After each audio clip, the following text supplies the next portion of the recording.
Destaques do mercado agrícola com Silmar César Miller. Bom dia, Silmar. Muito bom dia, Otávio. Bom dia aos nossos amigos do Terra Viva. Depois a gente fala do Copom aí, a taxa de juros. Como é que andam os mercados hoje? Ora, em boa parte, Tavinho, refletindo exatamente essa decisão do Banco Central de manter a taxa de juros lá em cima. O mercado financeiro hoje está de mau humor aqui. Bovespa caindo 1,3% agora há pouco, o índice Bovespa na B3 e o dólar voltando a subir. Uma alta moderada por enquanto, 0,1%, R$ 4,78 é a cotação da moeda americana. Tem tudo a ver com essa decisão do Banco Central que a gente já vai comentar. Lá fora, a situação diferente lá, tá vendo? O petróleo, por exemplo, desabando 2,5%, entre outros fatores, tem aumento aqui dos estoques nos Estados Unidos, mas em boa parte isso se refere também nos mercados de commodities em geral, refletindo aqui decisões de aumento de taxa de juros em países importantes, como é o caso do Reino Unido, a Inglaterra subindo, o Banco da Inglaterra subindo a taxa de juros em meio ponto percentual, um índice bastante elevado, para 5%, que é um índice historicamente muito alto, mais de 15 anos não havia uma taxa de juros na Inglaterra desse patamar, desse tamanho. O Banco Central Europeu também, há uma semana atrás, havia aumentado a taxa de juros, e o Banco Central dos Estados Unidos, o Federal Reserve, também anunciando que na sua próxima reunião vai aumentar novamente a taxa de juros por lá, para tentar segurar a inflação que não está dando trégua nesses países mais desenvolvidos. Então, isso em parte até explica essa decisão do Banco Central, que a gente vai comentar daqui a pouquinho, mas antes disso, o impacto disso no mercado está sendo bastante negativo nesta quinta-feira. Mercado de grãos, por exemplo, ontem tivemos fortes altas na Bolsa de Chicago, para soja, para milho, para trigo, por conta de clima nos Estados Unidos. O clima está muito desfavorável lá para o desenvolvimento das lavouras que estão em andamento nesse momento. E isso pode causar prejuízo na produtividade, consequentemente na produção, e os preços subiram muito ontem. Milho e trigo, por exemplo, acima de 5% na Bolsa de Chicago, soja quase 3%. Hoje o mercado está mais calmo aqui, o pessoal está aproveitando o preço lá em cima para fazer a chamada realização de lucro, ou seja, subiu bastante ontem, vamos botar uma grana no bolso hoje, vamos vender um pouquinho. E aí os preços voltaram a cair, mas ainda existe a sinalização de que pode voltar a subir, porque o clima lá não deu sinais ainda de que vai melhorar. Pelo contrário, a tendência de volta de clima quente e seco no meio oeste americano a partir da próxima semana. Então, continua muito alerta em relação ao clima nos Estados Unidos. Por enquanto, soja operando com queda na Bolsa de Chicago, por conta dessa decisão do vendedor aqui de vender um pouquinho, 2,3%. Milho também cai, 0,9%. O trigo abriu o dia em queda, mas está voltando a subir.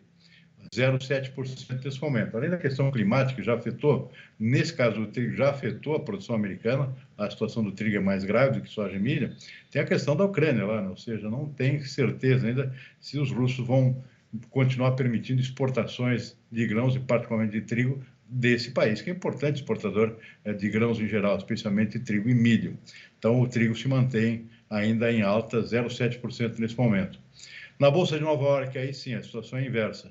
Algodão cai 0,9%, café 1 ponto percentual também de queda, café arábica, pressão da própria colheita do Brasil, né? Agora a colheita está em pleno andamento aqui no Brasil, isso significa pressão de oferta no mercado, tem café novo entrando, e isso é pressão de preço no mercado internacional, já que o Brasil é o principal exportador mundial de café.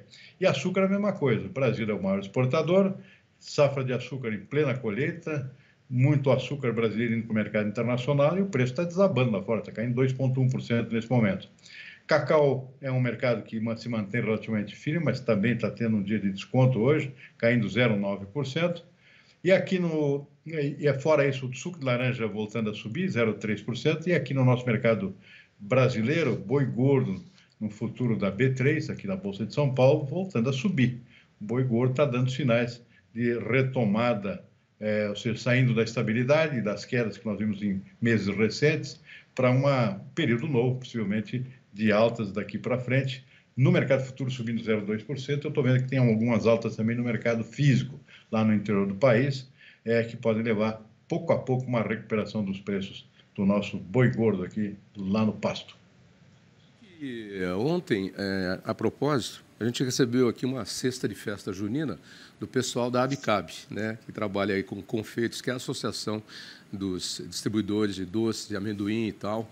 E muito obrigado ao pessoal da Abicab, que já esteve várias vezes aqui com a gente, trazendo novidades aí sobre o amendoim. O amendoim é uma cultura que a gente pouco fala aqui, mas foi uma cultura muito importante no passado, né? O amendoim era a base do óleo de cozinha, antes do surgimento, do advento da soja. Era o amendoim e o algodão, dois óleos que sumiram do mercado por conta do óleo de soja, do óleo de canola, enfim, todos os óleos que surgiram aí. E eu, curiosamente, fui levantar uns dados e eu aproveitei até passei um boletim para a Band News FM. A produção de algodão do Brasil, se você comparar, de amendoim, desculpa, a safra 2013-14, não, 14-15, com a 21-22, que é a passada, teve um crescimento de 115%, mais que dobrou. Né? Foi aí de 320 e poucas mil toneladas para 760 e poucos mil, mais que dobrou, que mostra que esse mercado é uma ascensão. Estou falando isso porque agora é época de festa junina, é o auge do amendoim, né? Inclusive nas festas de São João, aí, no Nordeste brasileiro, né? São João depois de amanhã. Amanhã é véspera já, né? 23. Então, o amendoim tem um mercado importante. Teve aquele grave problema da aflatoxina, né? Que era um fungo que dava dentro do grão do amendoim, ainda na casca, e isso aí no armazenamento, mas isso foi superado. E hoje o amendoim aí é uma cultura em expansão também no Brasil, voltando a ter a importância que teve no passado, onde eu me lembro lá de Marília para frente, São Paulo, aliás, ainda é o maior produtor de amendoim do Brasil. Mas de Marília para frente, a cultura do amendoim fazia parte de qualquer fazenda, Silmar. Olha, Tavinho, eu acompanho a situação do amendoim, basicamente aqui em São Paulo, em muitos casos aqui em consórcio com cana-de-açúcar, né, plantio do amendoim, e efetivamente tem crescido a produção, especialmente nos últimos anos, com vistas ao mercado internacional, Tavinho. O Brasil está se tornando um grande exportador de amendoim e de produtos derivados do amendoim. Então, boa parte da produção, que o grosso está aqui exatamente no estado de São Paulo, vai para exportação. O produto já está aparecendo com destaque na pauta de exportações aqui do Brasil, com excelentes preços no mercado internacional, excelente aceitação, e isso é que está puxando o cultivo de amendoim aqui, com um crescimento recente bastante expressivo, especialmente aqui no estado paulista. Mercado internacional também, é isso que está levando a esse aumento. O mercado interno não absorve muita coisa aqui do nosso amendoim, não. Amendoim que, aliás, é um excelente alimento, hein? Entre as castanhas aí, ele é um dos alimentos importantíssimos. Vale a pena consumir um pouco de amendoim diariamente. Faz parte de uma boa dieta. Vamos lá para o Copom, então? A Selic se manteve em 13,75. Você fez uma análise aí que quem não subiu vai subir mais ainda pelo mundo afora. O presidente Lula vive pedindo para baixar, fez um discurso bastante interessante aí, onde mudou o viés, né? Porque ele falou que é a sociedade que está brigando com o Banco Central. É a Fiesp, são as indústrias, não é o governo. Ele está pedindo para baixar a taxa de juros, mas falou que é a população brasileira e a sociedade brasileira que está brigando com o Banco Central por conta das altas taxas de juros. Mas o Banco Central manteve. O que eu posso entender disso? Talvez mantendo o Banco Central, isso a gente já comentou, está sinalizando que vai baixar, porque a gente tem tido bons números aí da economia e da inflação. Ou dá para entender que, se dependesse do Banco Central, ele gostaria de aumentar ainda mais, seguindo aí o que acontece com outros bancos centrais pelo mundo. Qual é a sua análise? Tavinho, já havia um consenso de que não haveria mexida na taxa básica de juros nessa reunião do Copom, que terminou ontem. Ficaria em 13,75%. Até aí, nenhuma surpresa. Surpresa veio da não indicação de que isso pode acontecer, um início de rebaixamento da taxa de juros, na próxima reunião do Copom. Havia toda uma expectativa de que houvesse essa sinalização. Seria um bom sinal aqui de que realmente agora o Banco Central começaria a um processo de redução da taxa de juros que poderia levar ao final do ano a nossa taxa básica a 12,25%, que ainda é elevada, mas pelo menos seria um alívio, digamos assim, um refresco. Mas isso não aconteceu. Então, a grande surpresa da reunião de ontem foi a falta de qualquer sinalização de que a situação está normal e que poderia haver agora realmente um início de retrocesso na nossa taxa de juros. Isso que surpreendeu bastante todo mundo, não só o governo, os próprios analistas do mercado financeiro ficaram um pouco surpresos com essa não decisão do Copom, se assim se pode dizer. Então, essa é a grande surpresa. A taxa permanece lá nas alturas, sem sinalização. Boa parte dessa decisão, são decisões técnicas, né? O governo reclama muito, mas eu não diria que tem alguma incisão política nesse tipo de decisão. São decisões técnicas e que levam em consideração também o cenário internacional. O Brasil não é um país isolado, né? Não é uma ilha, e o que a gente está vendo, como eu já mencionei aqui, é aumentos nas taxas de juros em países desenvolvidos, porque lá a inflação não está dando trégua.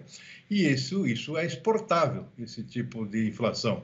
O Brasil está integrado ao mundo, portanto, não é uma ilha, como eu disse, e isso pode ainda causar reflexo aqui no Brasil. Sem contar um outro aspecto que o Banco Central está muito de olho, que é a questão do arcabouço fiscal que não sai do chão. Foi aprovado agora no Senado, tem que voltar para a Câmara, porque tem os remendos lá que precisam ser avalizados para a Câmara, porque altera aquilo que a Câmara mandou para o Senado. Então, isso vai demorar mais um pouquinho. Tudo isso enrola aqui qualquer tipo de decisão com relação à taxa de juros. O Banco Central está muito de olho nessa questão toda. Então, nesse sentido, não surpreende muito essa decisão, embora exista um consenso, e eu diria que esse consenso existe dentro do próprio plenário lá do Copom, Comitê de Política Monetária do Banco Central, e que a taxa está na hora de começar a baixar aqui no Brasil, porque aqui, ao contrário de outros países, a inflação, pelo menos, está dando alguns sinais de retrocesso. Pelo menos a minha linha de raciocínio não está totalmente fora do prumo, né? Estava alinhada, porque, como eu disse, a nossa taxa já está alta e a gente já vem subindo antes. E nós comentávamos, inclusive, já desde segunda-feira da semana passada, que poderia haver uma manutenção dessa taxa para dar início a uma queda a partir do mês de agosto, chegando até o final do ano naqueles 12,25 que você falou, se eu não me engano. Então, quer dizer, se o Banco Central manteve, o Banco Central ainda está com o pé atrás. A surpresa do mercado foi essa. Ele está com o pé atrás, mas ele está vendo, como você disse, o que acontece no mercado internacional com projeção de altas para as taxas de juros. E como a gente já subiu antes, né, como a gente já subiu antes, a gente já está alto, ia pegar mal, mas se o Banco Central, se pudesse, daria mais um empurrãozinho para cima ainda. Você ia falar alguma coisa? Tem um ponto que a gente tem elogiado internacionalmente aqui da decisão do nosso Banco Central, que ele começou cedo, ficou antenado aqui para uma disparada da inflação, mundo afora, e foi um dos primeiros bancos centrais aqui a começar a aumentar a taxa de juros de forma bastante acentuada, isso lá no metade do ano passado já. Enquanto outros bancos centrais, inclusive o Banco Central americano, muito reputado, se atrasou e agora está pagando a conta, ou seja, não dá para atrasar esse tipo de decisão. Então, nesse sentido, o Banco Central brasileiro está bem posicionado globalmente, está sendo elogiado porque saiu na frente. Saiu na frente e controlou efetivamente a inflação, tanto que aqui ela está caindo enquanto outros países está subindo. Exatamente. E eu lembro que a gente comentou isso muito no início dessa ação do Banco Central aí. Enquanto outros bancos lá fora estavam baixando, o nosso estava subindo e os outros lá estavam baixando ainda. Depois é que começaram a subir. A gente até brincou várias vezes. Eles viraram o Brasil, né? Porque para nós isso aqui sempre foi comum. Essa foi a política econômica sempre do nosso Banco Central, como controle da inflação, e sabidamente, você sempre comenta, você que é um expert em economia aí, é a solução que tem que ter, é subir taxa de juro para controlar a inflação, não tem outro jeito. A outra forma é movimentar a economia, baixando taxa de juro, mas o Banco Central não pode ser irresponsável. O governo tem que fazer o seu papel de pedir a baixa da taxa de juros. Mas a parte técnica, quem analisa, e aí não tem nenhum viés político e nenhum viés social, e é puramente técnico, é dos técnicos do Banco Central. Assim que deve ser, né, Silmar? Sem dúvida nenhuma também. E aí, o que está acontecendo, né? Exatamente. E o submarino lá, não acharam mesmo, hein? Que coisa, hein? Tem mais volta. Tem mais volta, não. Tem mais volta, não. Tem coisa. Eu estava comentando até com a Luísa aqui. Também que precisa ir lá embaixo pagar uma fortuna daquela? É porque está sobrando dinheiro, né? Liga qualquer canal por assinatura. Eu mesmo já narrei uns 3 documentários do Titanic. Sabe? É muito mais seguro, né? Não sei o que leva as pessoas a fazerem certas coisas. Mas cada um é dono do seu nariz, cada um sabe o que faz. E eu te vejo amanhã de novo, sexta aqui, no nosso Dia a Dia Rural. Abraço, Silmar. Um abraço, combinado. Até amanhã. Até amanhã.